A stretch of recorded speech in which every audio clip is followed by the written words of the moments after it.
Mahar patah hati. Pukul 7 malam, lampu-lampu mulai menyala di kawasan perumahan mewah Menteng, Jakarta.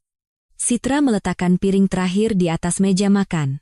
Aroma ikan bakar jimbaran yang harum memenuhi udara, tetapi suasana di ruang makan yang luas itu terasa dingin dan menyesakkan. Rumah ini terlalu besar, terlalu kosong. Persis seperti 3 tahun pernikahannya. Citra melirik jam. Pukul 19.05. Baskara, suaminya, terlambat lagi. Ia tidak menelepon. 3 tahun ini telah mengajarinya bahwa kekhawatirannya hanyalah omelan yang mengganggu di telinga suaminya. Dulu ia adalah arsitek muda penuh semangat di Surabaya. Ia rela meninggalkan segalanya, pindah ke Jakarta dan menjadi ibu rumah tangga penuh waktu demi mendukung Baskara meniti karier hingga menjadi direktur penjualan di sebuah perusahaan teknologi besar. Baskara berhasil, dan ia berubah. Bunyi kering kunci pintu digital terdengar. Baskara masuk, wajahnya lelah namun tersirat kejengkelan. Aroma alkohol yang samar dan wangi parfum wanita yang asing manis memuakan menusuk hidung Citra. Itu bukan parfumnya. Sudah pulang? Citra tersenyum ramah, mencoba mengambil tas kerja dari tangannya. Aku sudah siapkan makanan kesukaanmu. Baskara menepis tangannya dengan kasar dan melempar jas mahalnya ke sofa. Ikan lagi? Apa kau tidak bisa masak yang lain, Citra? Aku muak melihatnya. Kau pikir di negeri ini ada berapa banyak keluarga yang berani memakai nama Prakasa? Baskara jatuh terduduk di lantai. Jenderal Budi Prakasa. Pahlawan perang, salah satu keluarga militer paling dihormati di Indonesia, dan Dia baru saja menyuruh selingkuhannya menampar cucu kesayangan Jenderal Prakasa 3 kali. Dia baru saja berteriak, hajar lagi. Habislah dia. Benar-benar habis. Bagas melemparkan lencana logam kecil ke kaki Baskara, lencana lambang keluarga Prakasa. Amarah Baskara yang tak beralasan, kepulangannya yang larut malam, aroma asing di pakaiannya. Saat hendak menggantung jas, matanya terpaku. Noda lipstik merah di bahu jas biru dongker itu. Samar, tapi cukup untuk membakar hatinya. Noda itu masih baru, tangan Citra gemetar. Ia membeku sesaat, merasa tercekik. Tenang, mungkin hanya kecelakaan di acara makan malam, bujuknya pada diri sendiri, tapi hatinya tahu, ini bukan yang pertama. Ia punya kebiasaan sejak mereka masih hidup susah, selalu memeriksa saku suaminya sebelum mencuci, siapa tahu ada uang yang terlupa. Kebiasaan itu kini menjadi pisau yang menusuk jantungnya sendiri. Ia merogoh saku dalam, bukan uang. Sebuah struk dari Plaza Indonesia, pusat perbelanjaan paling mewah di Jakarta, terlipat 4. Barangnya, tas edisi terbatas dari merek ternama. Harganya, angka puluhan juta rupiah. Dada Citra terasa kosong. Bulan lalu adalah hari ulang tahunnya. Baskara sedang dinas luar kota. Hadiahnya hanyalah telepon 30 detik mengucapkan selamat. Tidak ada kado, tidak ada bunga. Jelas tas itu bukan untuknya. Struk itu diremasnya hingga telapak tangannya terasa sakit. Suara air dari lantai atas terdengar, seolah mengguyur langsung ke jiwanya. Saat Baskara turun, ia sudah mengenakan piyama sutra. Ia mengerutkan dahi melihat meja makan yang masih utuh. Kenapa masih di situ? Tidak dibereskan? Citra menyembunyikan struk di belakang punggungnya. Tenggorokannya kering, tapi ia berusaha menjaga suaranya tetap tenang. Mas Baskara, akhir pekan ini kita jenguk ayah dan ibu di Surabaya, ya? Sudah lebih dari setahun kita tidak ke sana. Ibu kangen. Itu adalah upaya terakhirnya, berharap nama keluarga bisa membangkitkan sisa-sisa kasih sayang mereka. Baskara tertawa sinis. Surabaya? Lagi-lagi Surabaya? Memangnya ada apa dengan keluarga kampunganmu itu? Orang tuamu itu tahu apa selain bertanya berapa gaji kita dan kapan aku naik jabatan? Mereka orang tua kita, Mas. Mereka khawatir. Sanggah Citra lemah. Khawatir? Khawatir soal uangku? Iya. Geram Baskara, kesabarannya habis. Jangan buang-buang waktuku, Citra. Aku tidak bekerja keras untuk menafkahi orang-orang kampungan itu. Paham? 2 kata itu, orang kampungan, terasa seperti tamparan. Citra lahir dan besar di Surabaya. Ia tak pernah berani memberitahukan identitas aslinya pada Baskara. Karena cinta, ia setuju menyembunyikan segalanya, hidup sebagai wanita biasa tanpa latar belakang agar suaminya tidak merasa minder. Dan kini, Baskara menggunakan kebiasaan itu untuk menghina dia dan keluarganya. Air mata hendak tumpah, tapi ia menelannya kembali. Pahit. Citra tidak berkata apa-apa lagi. Ia hanya menatap suaminya dengan mata yang kosong dan dalam. Tali yang ia pertahankan dengan susah payah selama 3 tahun, menahan segala penghinaan, akhirnya putus. Ia berbalik dan mulai membereskan meja dalam diam. Melihatnya diam, Baskara mendengus puas, mengira telah berhasil menundukkan istrinya. Ia tidak tahu bahwa keheningan itu adalah pertanda badai yang akan datang. "Aku mau mandi lagi," kata Baskara, merasa terganggu oleh bau ikan yang masih tersisa di udara terasa murahan, seperti istrinya. "Selesaikan semuanya, lalu tidur. Jangan ganggu aku." Pintu kamar mandi utama terbanting, dan suara air kembali mengisi keheningan villa.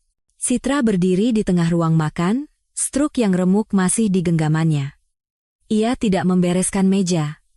Ia berjalan ke sofa tempat jas suaminya terlempar. Ia duduk, merasakan kelelahan bertahun-tahun menimpanya. Apa yang harus kulakukan? Cerai?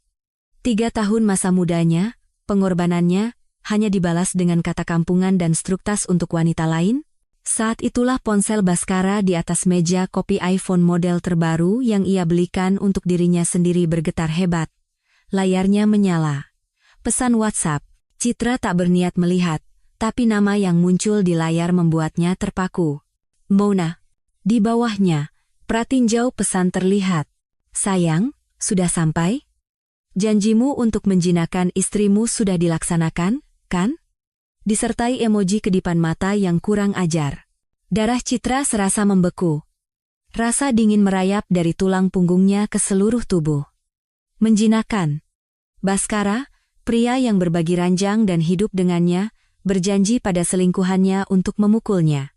Rasa mual menyeruak. Jijik pada Baskara, dan jijik pada dirinya sendiri yang telah mencintai manusia seperti itu secara buta. Sebelum ia sempat bereaksi, ponsel bergetar lagi. Kali ini panggilan video.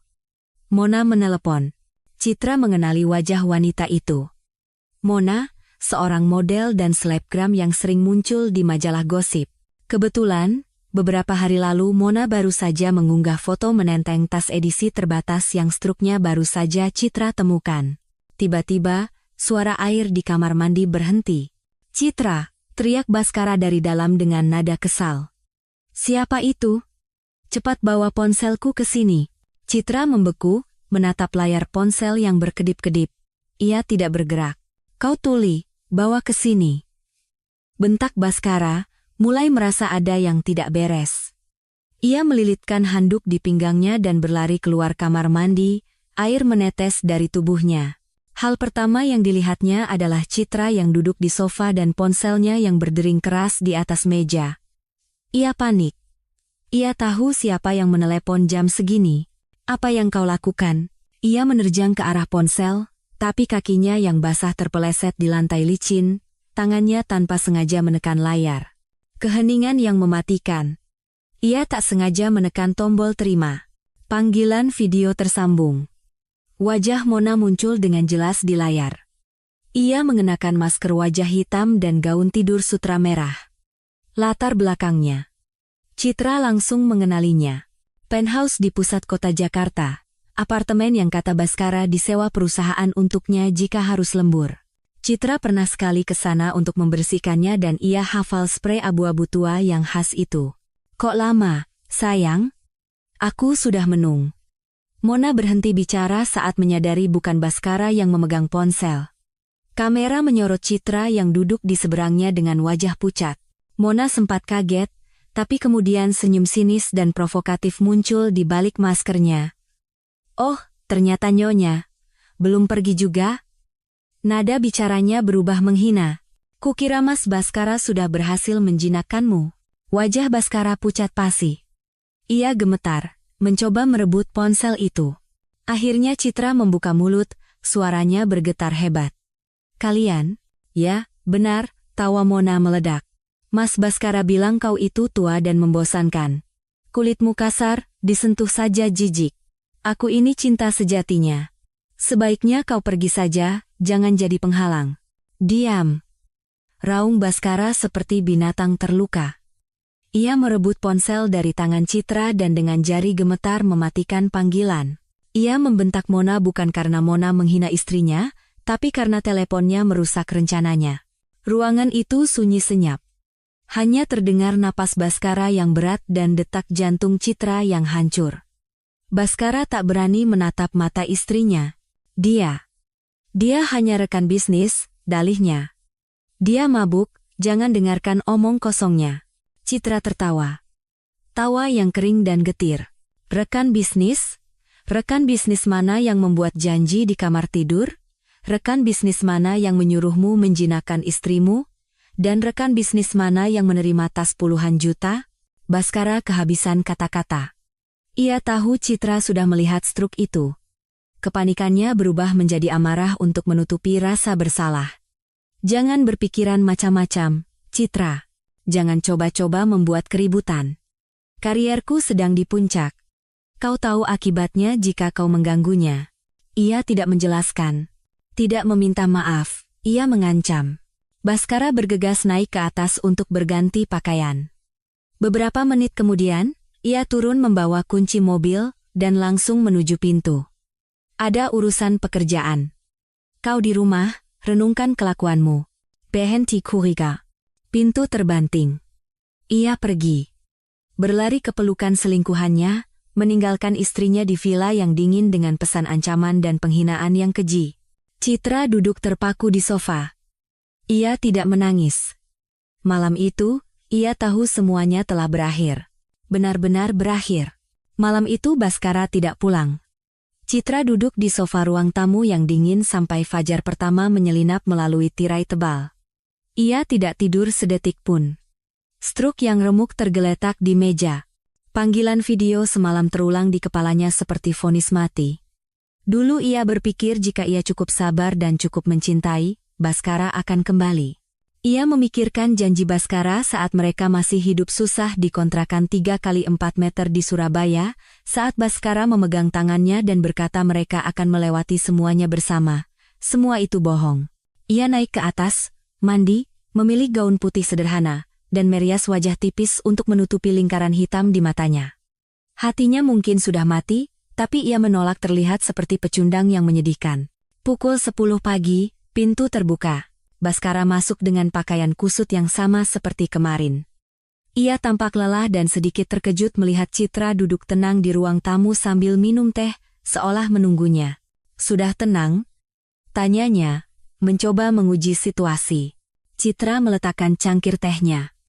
Bunyi porselen bertemu kaca terdengar kering dan tajam. Mas Baskara, kita perlu bicara, suaranya tenang, tanpa emosi. Ketenangan itu justru membuat Baskara gelisah. Bicara apa? Semalam sudah kubilang, dia hanya rekan bisnis. Mona bilang kau berjanji akan menjinakkanku, potong Citra. Bagaimana, dengan memukulku?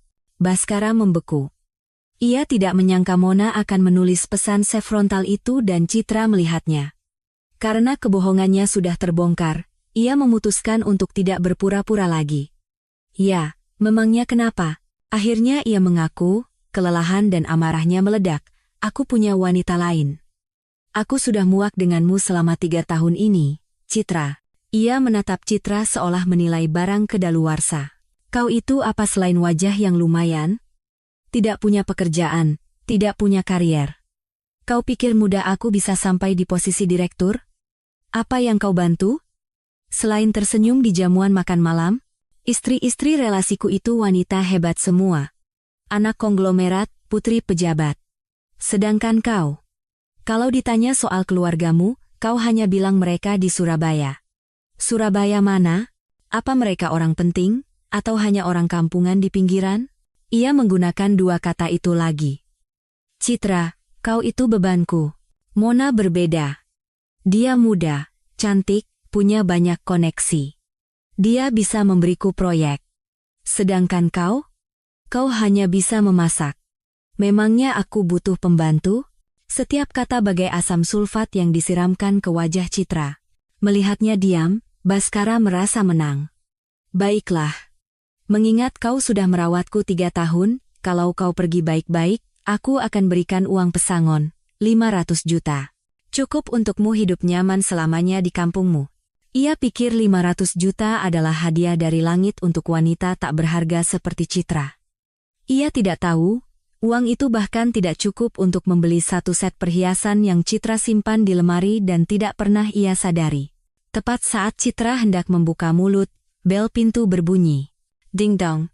Siapa jam segini? Baskara kesal karena aksi murah hatinya terganggu. Sebelum Citra sempat berdiri, Baskara sudah membuka pintu. Siap. Ucapannya terpotong. Sesosok tubuh langsing melewatinya dan langsung masuk ke dalam. Mona. Ia berdandan menor, mengenakan gaun merah ketat, dan menenteng tas edisi terbatas yang sama. Aroma parfumnya yang memuakkan memenuhi udara. Mona berjalan masuk seolah ini rumahnya. Ia melihat Citra di sofa dan tersenyum menghina. Ia mendekati Baskara, berjingkat, dan merapikan kerah kemejanya. Mas, semalam aku buru-buru. Anting berlianku ketinggalan di kamar mandimu. Aku datang untuk mengambilnya. Ia sengaja berkata kamar mandimu, bukan kamar mandi penthouse, untuk mendeklarasikan kepemilikan. Citra berdiri. Ini rumahnya. Seorang selingkuhan dengan kurang ajar datang untuk memprovokasinya di depan suaminya sendiri. Baskara tampak tidak nyaman, tapi tidak mendorong Mona. Ia seolah menikmati pemandangan 2 wanita memperebutkannya. Keluar dari rumahku, suara Citra dingin seperti es. Rumahmu? Mona tertawa. Rumah ini milik Mas Baskara, dan Mas Baskara milikku. Yang seharusnya keluar itu kau, perempuan mandul tidak berguna. Ia sengaja menabrak bahu Citra saat melewatinya. Hinaan mandul menyentuh luka terdalam Citra. Selama 3 tahun mereka tidak punya anak bukan karena ia tidak bisa, tapi karena Baskara berkata ia tidak mau terbebani anak saat karirnya menanjak, kesabaran Citra habis. Saat Mona melewatinya, ia mencengkeram pergelangan tangan wanita itu. Kubilang, keluar. Beraninya kau menyentuhku, bentak Mona. Plak. Suara tamparan yang keras menggema. Mona menampar pipi Citra dengan sekuat tenaga. Citra tertegun, memegangi pipinya yang panas. Ia tidak percaya, ia ditampar di rumahnya sendiri, di depan suaminya. Baskara hanya bersedekap, tidak berniat ikut campur. Melihat Citra tidak bereaksi, Mona semakin menjadi-jadi. Itu karena kau berani menyentuhku. Plak! Tamparan kedua lebih keras. Citra terhuyung ke belakang, kepalanya sedikit terbentur ujung meja, dan jatuh ke lantai marmer yang dingin. Mona mendekat, menjambak rambut Citra, memaksa wajahnya mendongak, dan ini, karena kau tidak tahu diri dan terus menjadi penghalang. Pelak, tamparan ketiga. Darah segar mengalir dari sudut bibir Citra. 3 tamparan cepat dan kejam. Citra tidak menangis atau berteriak, ia hanya merasa semuanya konyol. Mas, tanganku jadi kotor, rengek Mona pada Baskara. Saat itulah, Baskara tertawa. Tawa yang dingin dan puas. Ia menatap Citra yang terkapar di lantai, dengan tatapan penuh penghinaan. Hajar lagi, Mona, biar dia sadar diri, biar dia bangun dari fantasinya sebagai istri direktur. Hajar lagi. Perkataan itu lebih menyakitkan dari 3 tamparan. Itu adalah belati terakhir yang ditancapkan ke jantungnya yang sudah hancur. Ia menatap Baskara, pria yang pernah ia cintai dengan segenap jiwa. Pria yang membuatnya meninggalkan nama besar keluarganya di Surabaya. Dan hari ini, pria itu bersekongkol dengan selingkuhannya, membiarkannya ditampar, dan berteriak, hajar lagi. Bagus. Bagus sekali, bisik Citra, pipinya bengkak kemerahan dengan bekas 5 jari. Ia tidak merasakan sakit fisik lagi. Perlahan, ia bangkit. Ia mengambil ponselnya yang tergeletak di dekatnya. Jari-jarinya gemetar bukan karena takut, tapi karena amarah. Ia membuka kunci ponselnya dan menekan nomor singkat yang tak pernah ia bayangkan akan ia hubungi dalam situasi seperti ini. Mau lapor polisi? Ejek Mona. Silakan saja. Lihat siapa yang akan ditangkap. Citra menekan tombol panggil. Sambungan nyaris instan. Suara pria yang dalam dan berwibawa terdengar di seberang. "Citra? Mas Bagas," katanya dengan jelas, suaranya dingin menakutkan. "Aku di Villa Menteng. Aku dipukul. Baskara dan Mona membatu." "Mas Bagas?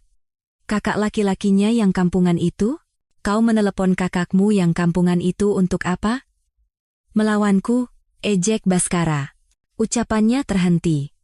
Dari luar, terdengar suara sirene yang meraung-raung, bukan sirene polisi atau ambulans. Ini sirene militer, tajam dan memekakkan telinga. Suaranya mendekat dengan sangat cepat. CKIAITTT. Serangkaian suara rem mendadak terdengar tepat di depan gerbang villa. Baskara berlari ke jendela dan pemandangan yang dilihatnya nyaris membuatnya pingsan. Bukan 1 atau 2. 10 kendaraan lapis baja panser, berwarna hijau zaitun milik TNI memblokir jalan di depan rumahnya. Brak! Gerbang paduan logam yang selalu dibanggakan Baskara terlepas dari engselnya seperti mainan. Sebuah kendaraan komando berhenti di tengah taman. Puluhan prajurit bersenjata lengkap melompat keluar dengan kecepatan kilat, menyegel area dengan gerakan profesional dan dingin. Pintu depan villa ditendang hingga terbuka. Seorang pria jangkung melangkah masuk. Ia mengenakan seragam kolonel TNI yang sempurna, bintang berkilauan di pundaknya. Wajahnya tampan namun dingin, matanya setajam pedang.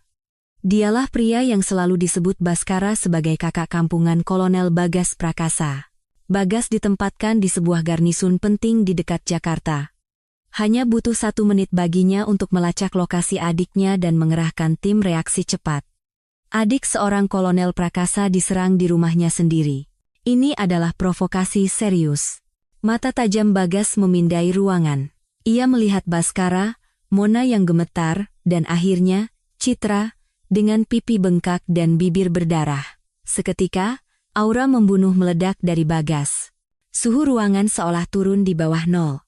"Siapa Anda? Masuk properti pribadi tanpa izin." "Akan saya laporkan polisi," gagap Baskara.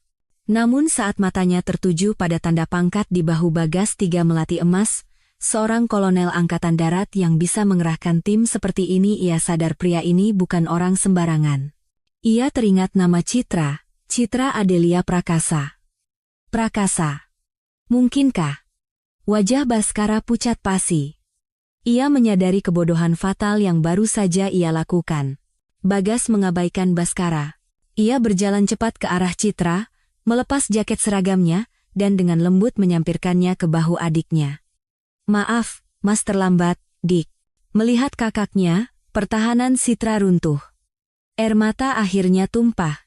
"Mas, sudah, tidak apa-apa." Bagas menenangkannya, lalu berpaling ke ajudannya. "Panggil dokter militer. Kita pulang." Saat mereka melewati Baskara, Citra bahkan tidak meliriknya. Sikap acuh tak acuh itu lebih menakutkan daripada kebencian.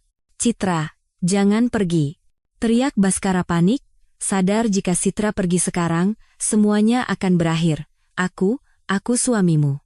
Ajudan terdekat bergerak cepat, menghalangi Baskara, tangannya siaga di atas gagang pistol. Bagas berhenti, tapi tidak berbalik. Suaranya sedingin es kutub. "Baskara." Direktur Penjualan Nusantara Jaya Group. Baskara terkejut Bagas tahu jabatannya. "Biar ku beritahu sesuatu," kata Bagas perlahan. "Villa yang kau tinggali ini, mobil sport di garasimu, bahkan 30% saham tidak langsung di perusahaanmu itu, semuanya adalah aset atas nama Citra Adelia Prakasa. Itu adalah mahar dari keluarga kami, keluarga Prakasa, untuk adikku." Baskara terhuyung. "Tidak mungkin. Uang itu, saham itu, hasil kerja kerasku." Bagas tertawa menghina. "Kontrak besar pertamamu yang membuatmu naik jabatan itu terjadi karena keluarga kami menekan relasi kami. Jabatan direkturmu.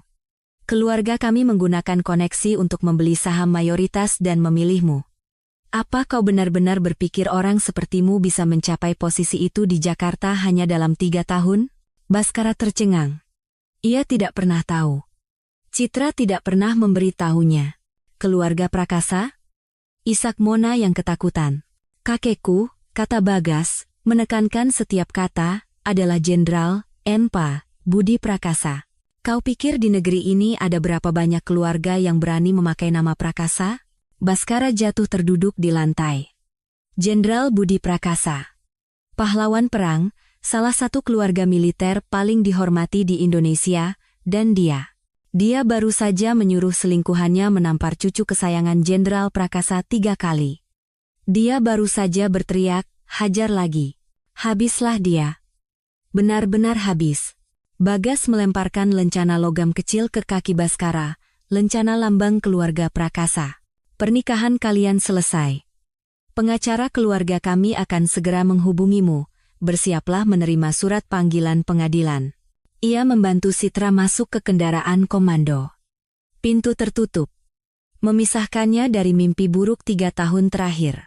Konvoi 10 panser itu pergi secepat mereka datang, meninggalkan jalanan yang porak-poranda dan Baskara yang hancur lebur. Di dalam kendaraan, keheningan mencekam. Bagas duduk di samping Citra. Kau mau aku apakan bajingan itu? Katakan saja. Dia tidak akan melihat matahari terbit besok. Citra menggeleng. Matanya jernih tapi sedingin es. Aku tidak mau dia mati semudah itu, Mas.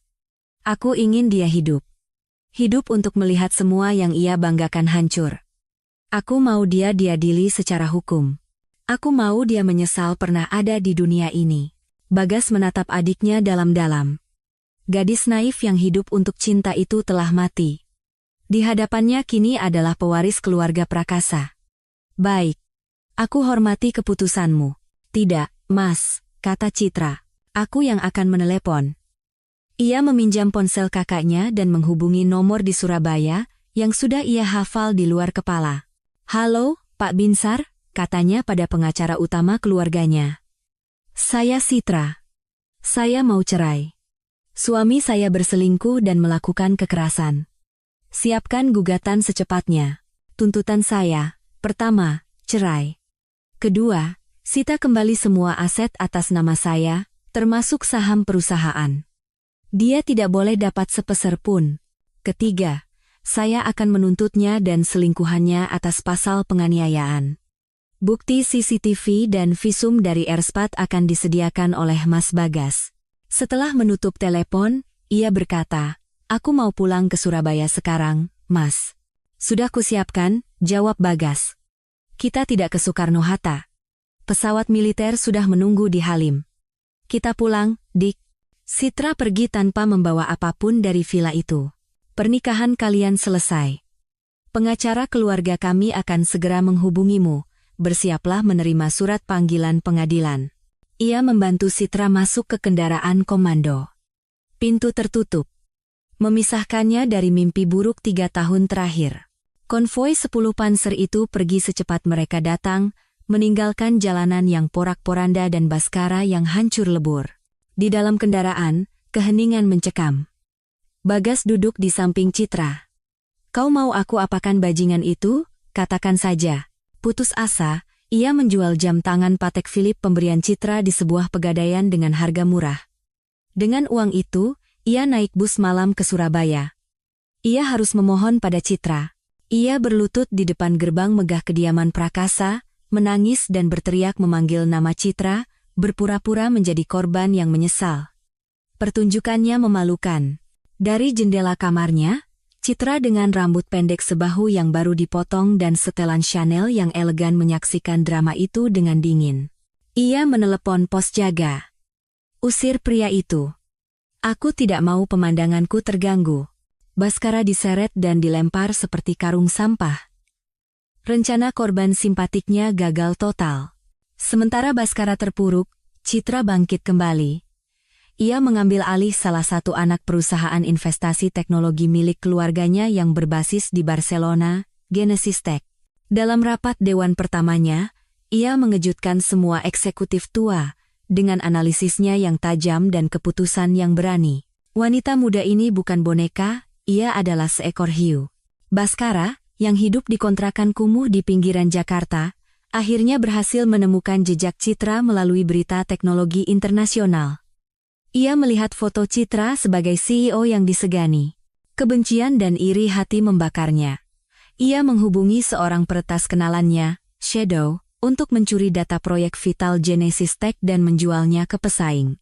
Namun, ia tidak tahu bahwa ia sedang berjalan masuk ke dalam perangkap Citra, yang ternyata adalah pakar keamanan siber. Sebuah rahasia yang tidak pernah ia ceritakan pada Bhaskara telah mengantisipasi langkah ini. Proyek AI medis yang diincar Bhaskara adalah umpan yang berisi data palsu. Semua aktivitas peretasan direkam.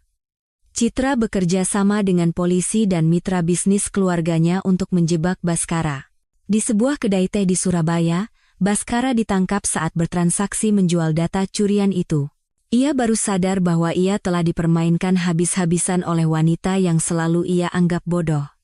Data itu tidak berharga. Dan seluruh operasi penangkapan ini diatur oleh Citra sendiri. Di pengadilan, bukti-bukti tak terbantahkan. Bhaskara dijatuhi hukuman 7 tahun penjara atas tuduhan percobaan pencurian rahasia dagang dan peretasan. Ibunya, yang datang untuk mendukungnya, pingsan karena serangan jantung di ruang sidang saat mendengar vonis. Selingkuhannya, Mona, sebelumnya telah diadili atas kasus penganiayaan dan mendapat hukuman percobaan. Karirnya hancur dan ia hidup dalam kemiskinan dan cemoohan di kampung halamannya. Sebelum sidang vonisnya, Citra terbang dari Barcelona untuk menemui Bhaskara di penjara untuk terakhir kalinya. Di balik kaca tebal ruang kunjungan, Bhaskara menangis dan memohon, mengingatkan kembali masa-masa indah mereka, memohon belas kasihan.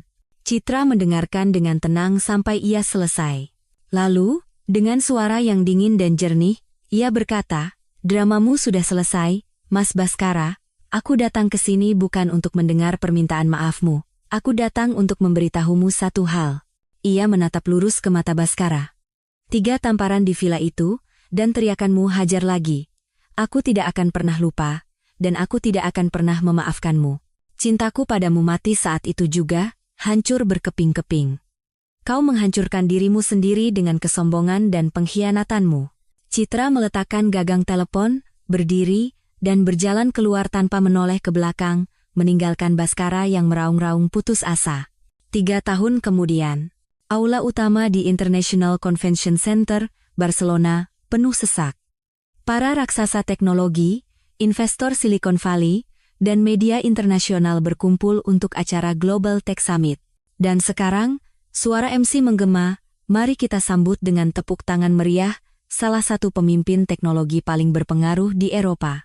Wanita yang dalam waktu kurang dari 3 tahun telah mengubah Genesis Tech menjadi perusahaan unicorn bernilai miliaran euro. CEO dan pendiri Genesis Tech Capital, Nyonya Citra Adelia Prakasa. Riuh tepuk tangan membahana. Citra muncul dari sisi panggung, mengenakan setelan berwarna biru kobalt yang kuat dan elegan. Rambutnya yang pendek, wajahnya yang sempurna, tidak ada lagi jejak keraguan istri Bhaskara atau dinginnya pembalasan dendam.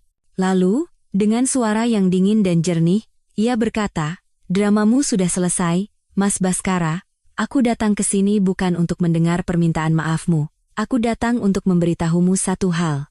Ia menatap lurus ke mata Bhaskara. 3 tamparan di villa itu, dan teriakanmu hajar lagi. Aku tidak akan pernah lupa, dan aku tidak akan pernah memaafkanmu. Cintaku padamu mati saat itu juga, hancur berkeping-keping. Kau menghancurkan dirimu sendiri dengan kesombongan dan pengkhianatanmu.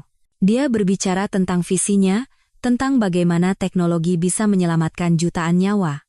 Di barisan depan, banyak mata tertuju padanya. Seorang CEO Amerika terkenal, seorang profesor dari alma maternya, seorang diplomat muda yang tampan. Semuanya adalah pria-pria elit yang mengaguminya. Citra tahu. Setelah perceraiannya, keluarga mencoba menjodohkannya, tapi ia menolak dengan sopan. Bukan karena ia takut cinta. Hatinya, setelah hancur, justru menjadi lebih kuat. Ia hanya tidak ingin terburu-buru. Ia pernah terburu-buru sekali, dan membayarnya dengan 3 tahun hidupnya dan 3 tamparan. Kali ini, ia akan menunggu seseorang yang benar-benar pantas untuknya. Seseorang yang melihat Citra Adelia Prakasa, sang CEO, bukan tambang emas atau ibu rumah tangga. Pidato berakhir. Seluruh aula berdiri, memberikan tepuk tangan yang gemuruh. Citra tersenyum dan membungkuk. Cahaya sorot menyelimutinya. Ia berdiri sendirian di atas panggung, tetapi ia tidak kesepian. Ia adalah pusat dari dunianya sendiri. Ia tidak pernah memaafkan Bhaskara. Ia tidak perlu melakukannya. Balas dendam terbaik bukanlah menghancurkan musuhmu, tetapi menjadi begitu bersinar sehingga musuhmu bahkan tidak layak untuk menatapmu. Dari abu pernikahannya, ia telah bangkit kembali, sepenuhnya. Ia telah menciptakan masa depan paling cemerlang untuk dirinya sendiri.